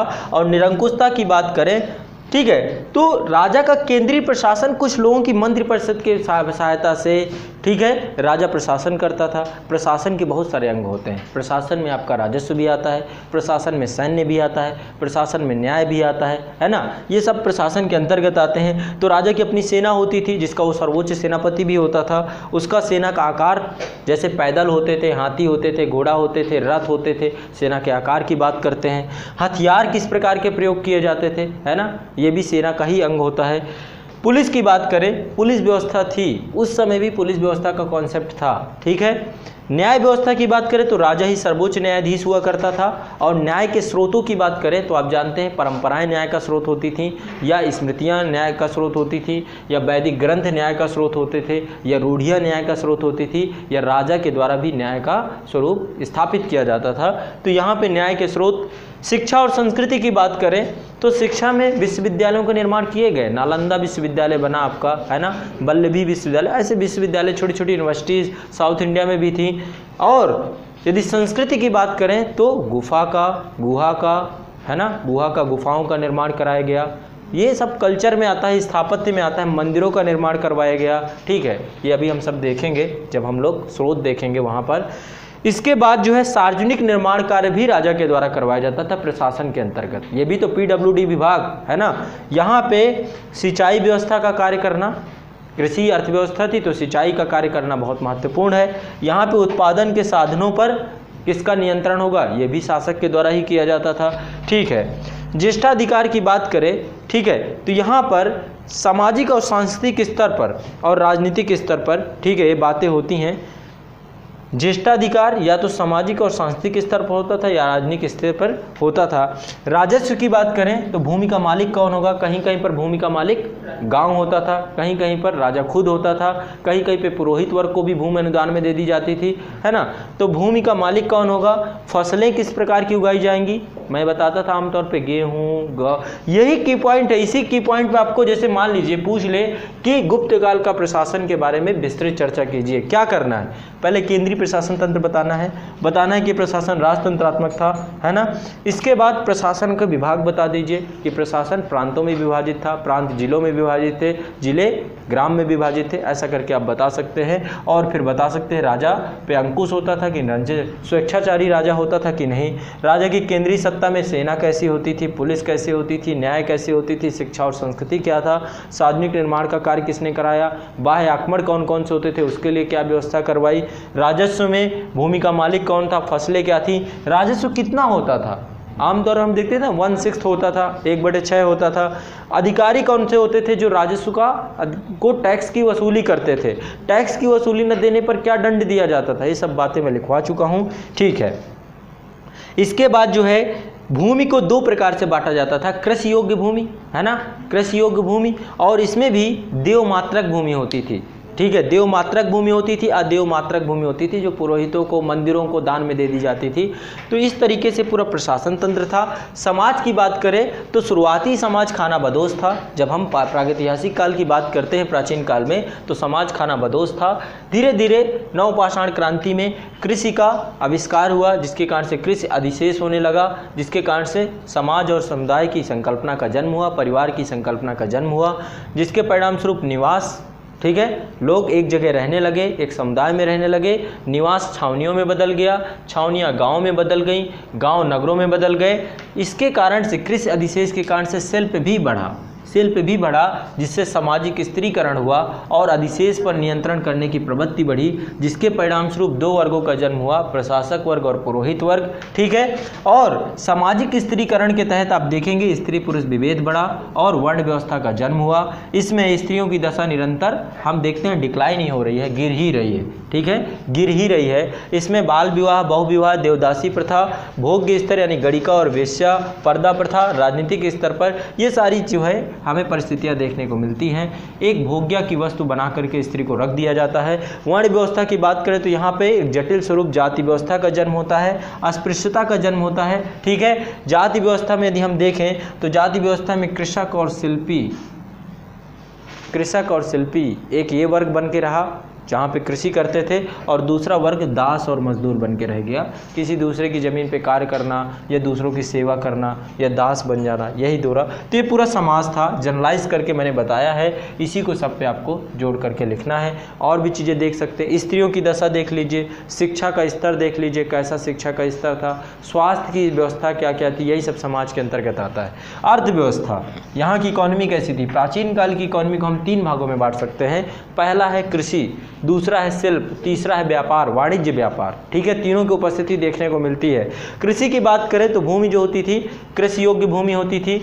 बुनियादी तकनीकी क्या है कृषि करने की, कृषि में पशुपालन का क्या रोल है ना, कृषि में उर्वरकों की प्रयोग क्या किया जाता था, सिंचाई सुविधा है कि नहीं है, फसलें कौन कौन सी हैं, प्रमुख फसलें कौन सी हैं, वाणिज्यिक फसलें कौन सी हैं, लोक प्रचलित फसलें कौन सी हैं, फल वगैरह का भी उत्पादन हो रहा है क्या, ठीक है। ये सब चीज़ें आप कृषि के अंतर्गत लिख सकते हैं।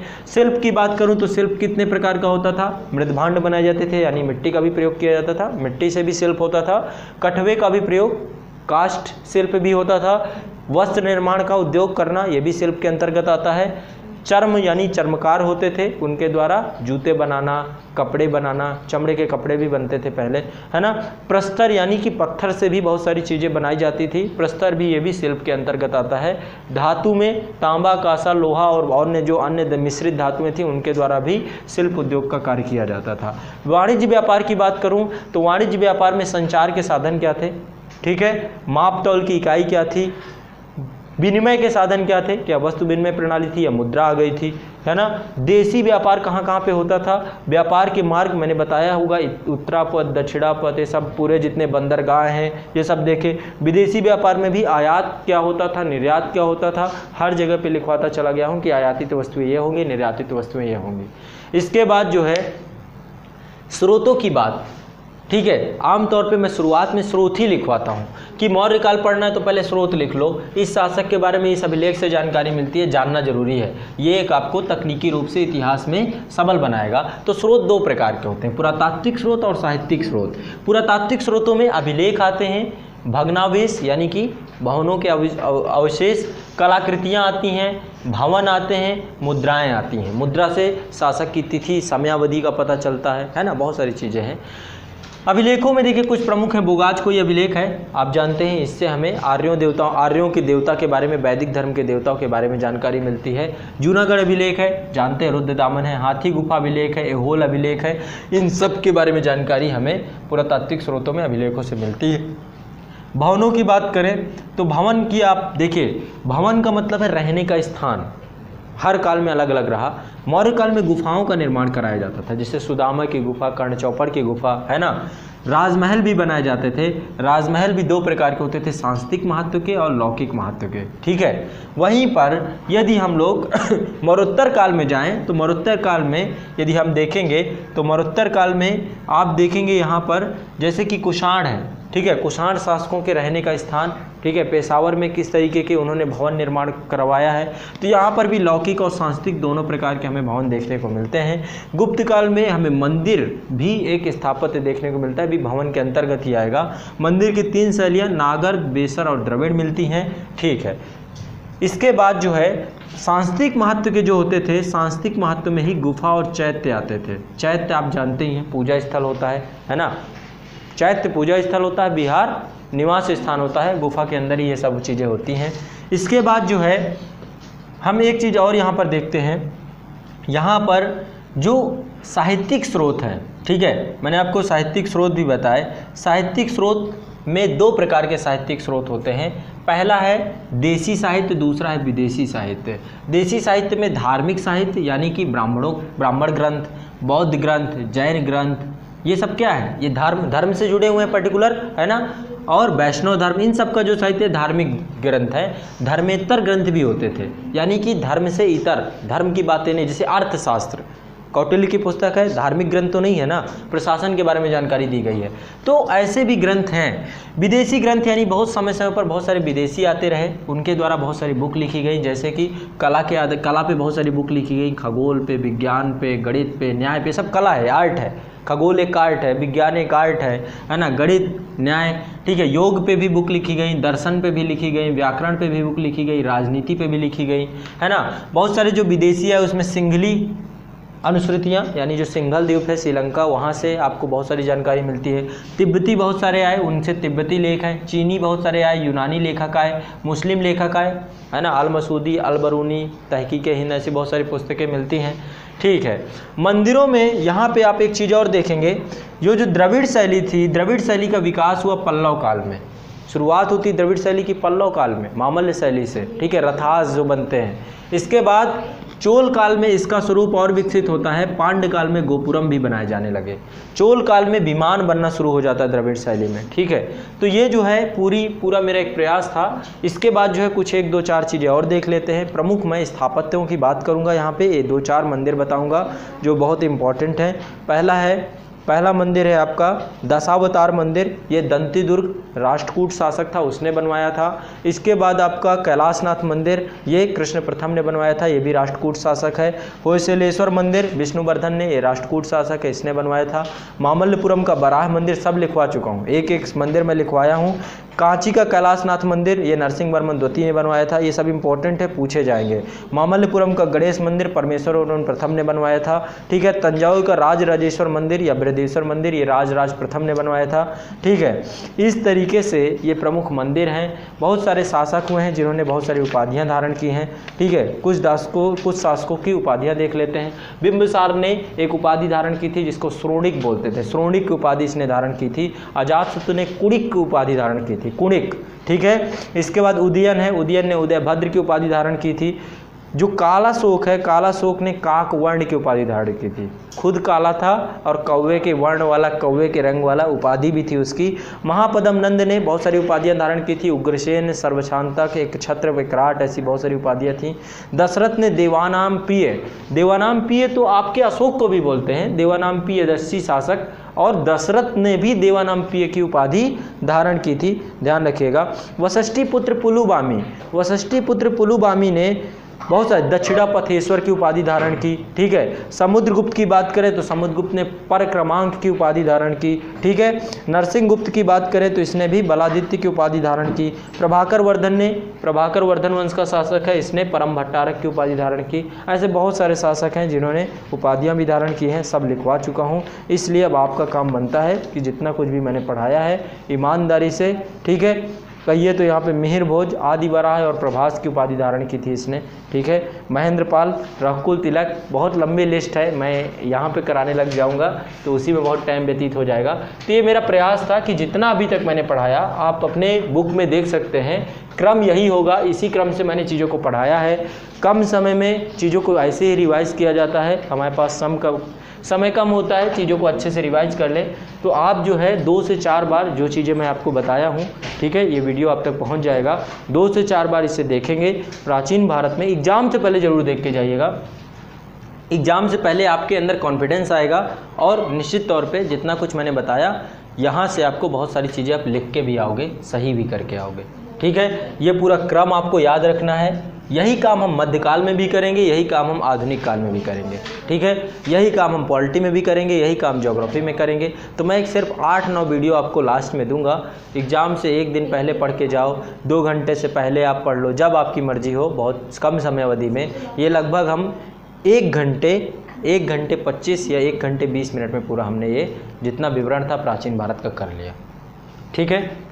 तो निश्चित तौर पे जो मैंने बताया होगा वो समझ में आया होगा, ठीक है। बहुत ज़्यादा मैंने क्रिटिकल और बहुत ज़्यादा वो करने का प्रयास नहीं किया है, आसानी से ही बताने का प्रयास किया है, ठीक है। चलिए इसको आप अच्छे से तैयार कर लीजिएगा, पूरे एक फैक्ट लिख लीजिए जितना बताया हूँ, और ये काम आएगा, निश्चित तौर पे काम आएगा, ठीक है।